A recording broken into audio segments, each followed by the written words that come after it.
મનીષા અને આજે હું તમને બધાને આપણા રાષ્ટ્રપિતા શ્રી મોહનદાસ કરમચંદ ગાંધી પર એક સરસ મજાની કવિતા બોલવાની છું.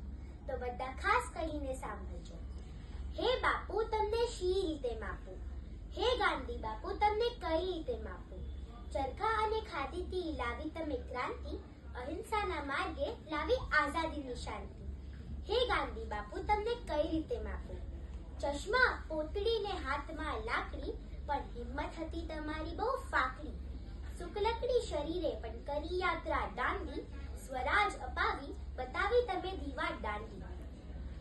હે ગાંધી બાપુ તમને કઈ રીતે માપું. તમે રાષ્ટ્રપતિ નહીં પણ થયા રાષ્ટ્રપિતા, આફ્રિકામાં દીવો જલાવી અન્યાયને ચિતા.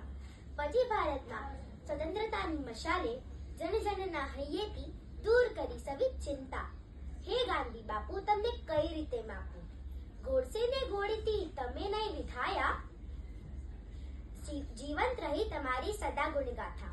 હે બાપુ તમે અમારા માર્ગદાતા, યાદ કરીશું હર પલ તમને હે દેશ વિધાતા. હે ગાંધી બાપુ તમને કઈ રીતે માપું. ક્વિટ ઇન્ડિયાથી શરૂ કરી સ્વતંત્રતાની યાત્રા, અંગ્રેજો નહીં પણ અંગ્રેજીયત હટાવવાની એ હતી જાત્રા. સંસ્કૃતિ રક્ષા રાષ્ટ્ર સુરક્ષા, શીખવી ધર્મ સત્તાની માત્રા. લોક જુવાડે દેશ જગાડ્યો, હે દેશ તાજના ત્રાતા. હે ગાંધી બાપુ તમને કઈ રીતે માપું. ધન્યવાદ.